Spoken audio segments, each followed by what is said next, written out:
This Saturday marks the beginning of the 2021 PDC World Match Play. Now, in my Discord server, link in the description, this guy, I'm not even going to try and pronounce his name, suggested that we should go back to the 2011 PDC World Match Play and see how those players from back then, 10 years ago, are doing today and what they're up to. So this video is the class of 2011 PDC World Match Play qualifiers. Where are they now? But guys, if you do enjoy this video, slap a like on it, subscribe if you're brand new, share it around with your friends, that'd be amazing. And yeah, let's get into it. Let's find out where the class of 2011 are currently right now. So we'll start off at the lowest qualified seeds from 2011 and then work our way up. So the lowest qualified player from 2011 was John Henderson. At the time, he was world number 82.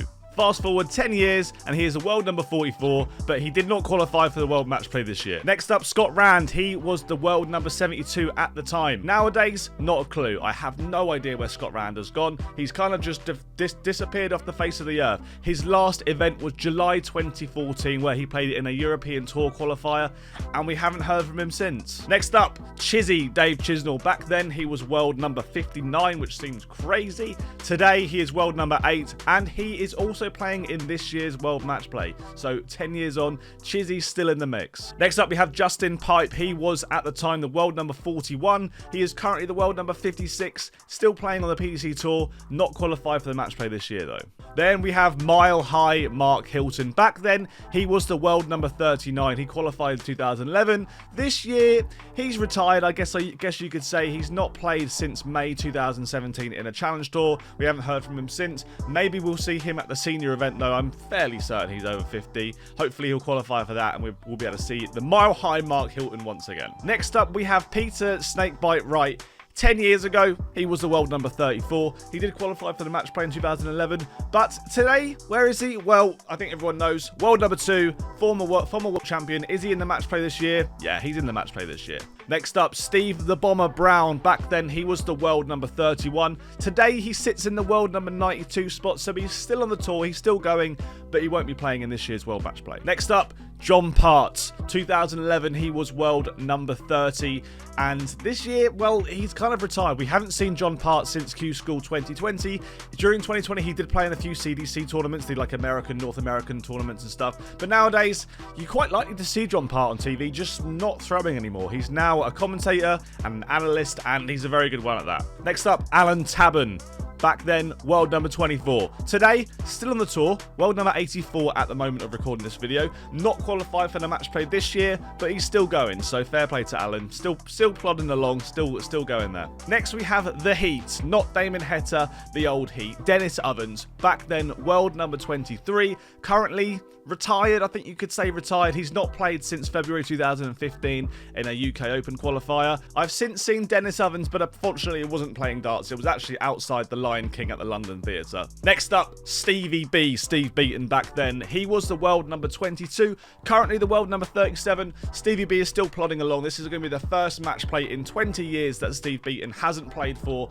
Unfortunately, hopefully we see Stevie B back again, because everyone loves a bit of Stevie Beaton. Next, Kevin Painter, world number 21 back then. Today, he's still playing. He didn't get through Q School this year, unfortunately. He got to stage 2, didn't make it all the way to a tour card. Going to be playing in the World Seniors as well, and he's still playing on the Challenge Tour. So, not qualified this year for the Match Play, but he's still there or thereabouts. Next up, Andy Pieman Smith. Then, he was the world number 20. Today, I guess you could say he's retired. We've not seen him since May 2018 at a Challenge Tour, so where the Pie Man is, I'm not sure. Hopefully we'll see the Pie Man return again sometime soon. Obviously not qualified for the Match Play in 2021. Next up, the Wizard, the original Wizard, Colin Osborne. He was world number 19 at the time. Nowadays, he's still playing. He's still doing the Challenge Tour stuff. I see him on the Online Darts League every now and then as well. He didn't get through Q School this year, unfortunately, but he's still playing and he's still going, so maybe we'll see him back fairly soon. Next up, Jamie Caven, world number 18 back then, currently on the Challenge Tour. We've not seen him since last year on the Challenge Tour,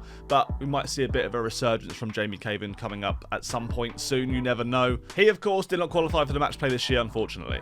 Next up is the Hammer and the Hamilton. Back then, world number 17. Currently today, world number 71. Still has his tour card. He has lost it since then, but regained it. Not playing in the Matchplay this year, but he's still a good dart player. He's still about. He's still on the scene.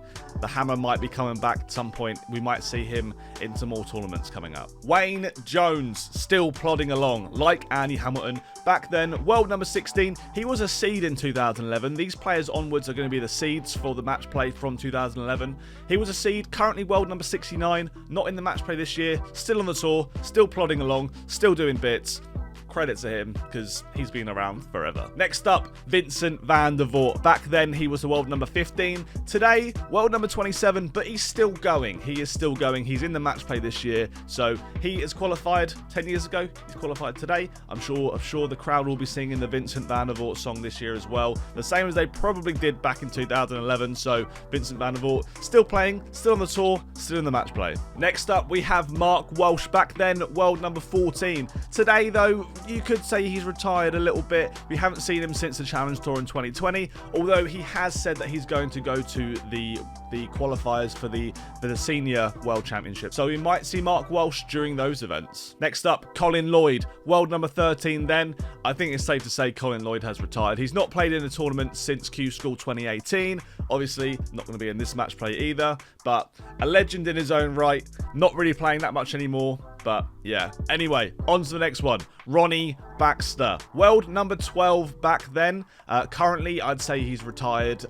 We haven't seen him since a Pro Tour in June 2018, and he's not since tried to win his tour card back. So maybe he's taken a step away. Maybe he won't be trying to go to Q School anytime soon. Who knows? But Ronnie Baxter, not in the tournament this year, of course. Next up, we have Paul Nicholson. Back then, world number 11. Today, though, retired? No, maybe a little bit. He's played in a few bits here and there.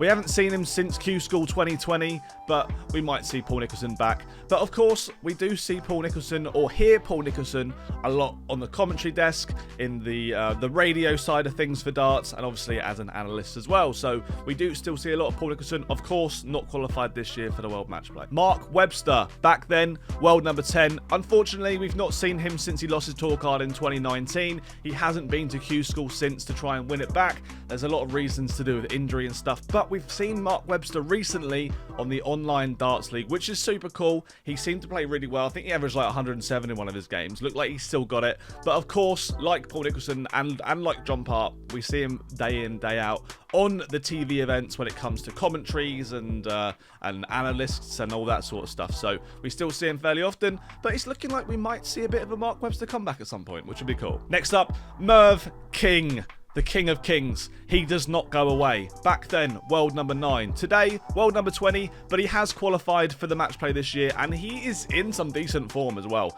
Merv King has been going literally forever, and he's never really got worse or better, to be honest. He's always kind of stayed at the same standard. Probably one of the most consistent dart players in the history of darts, in my opinion. He's just kind of stayed at the same place for forever. But yeah, Merv King, he's dropped 11 places in the rankings since 10 years ago, but he's still qualified, so who cares? Next up, we have Wes Newton. Back then, world number 8. He was a big-time player back in the day, Wes Newton. Unfortunately, he went to Q School this year, did not qualify, didn't even get to stage 2, so we're not going to be seeing him at this year's World Matchplay, but he's still trying, he's still going, so we might see him back on the tour at some point in the next couple of years. Next up, the Bull, Terry Jenkins. Back then, world number 7. We haven't seen Terry Jenkins in a PDC event since 2018, where he lost his tour card.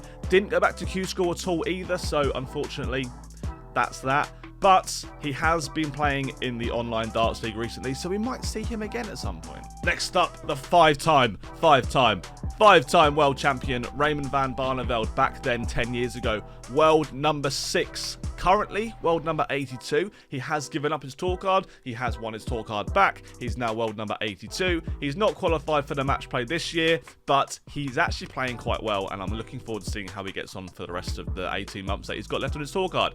He might keep it. I think he will, to be honest. Next up, Simon the Wizard Whitlock, the second wizard, not Colin Osborne. This is the Wizard of Oz. Simon Whitlock, world number 5 back then. Currently world number 19, a high seed, did not qualify for the match play this year. should there be a player withdraw for COVID reasons, we may see Simon Whitlock be the next reserve to play. So he might still play in this one, but dropped a few in the rankings in the last 10 years, failed to qualify for the match play, but he's still Simon Whitlock. He's still there. I'm sure he's going to qualify for future match plays. I shouldn't worry about it too much. Next up, Gary Anderson. What a bloke. World number 4 back then, currently world number 6, only dropped 2 places in 10 years. That's consistency. Qualified for the match play this year. Looking forward to seeing how Gary gets on. One of my favourite players. He's one of everyone's favourite players, let's be honest. Everyone loves a bit of Gary Anderson, so he'll be here in the match play this year. James Wade, back then, seed number 3. Today, seed number 4. Dropped 1 seeded place in 10 years. That is impressive. That is seriously impressive. He, of course, has qualified for the match play this year, and we'll be seeing him again. But yeah, James Wade, 10 years on, still as good as he ever was. Next up, Jackpot. Adrian Lewis, my favourite player, world number 2 in 2011. Today, he's world number 28. Okay, he's dropped a little bit, not going to lie. He's not had the best couple of years. Not qualified for the match play this year, unfortunately, but hopefully we'll see Adrian Lewis back again some point. And last but not least, Phil Taylor. Back then, world number 1. He was world number 1 forever, basically, wasn't he? World number 1. Today, not playing anymore. Retired. He's going to be playing in the World Senior event, which should be really cool. I'm looking forward to watching him in that. But we haven't actually seen him since he gave up his tour card in 2018 after losing to Rob Cross in the World Championship Finals. To be honest, I think if he'd won that, he probably would have given it up anyway and just finished on a win. Because that's what Phil Taylor does. That's what ballers do. Anyway, guys, if you enjoyed this little video, let me know in the comment section below. Share it around with your friends. I thought it was quite interesting. Shout out to the guy who suggested this on my Discord server. If you want to join my Discord server, link in the description. It's really fun. If you want to watch along this World Match Play with me, I'll be live on my Twitch channel, www.twitch.tv/dartsreferee. Drop me a follow, turn on notifications, and I'll see you guys Saturday night at 7 PM when the World Match Play starts. Looking forward to it, guys. See you then. Have a good rest of your week. And yeah, the match play is very close. Let's go. Goodbye.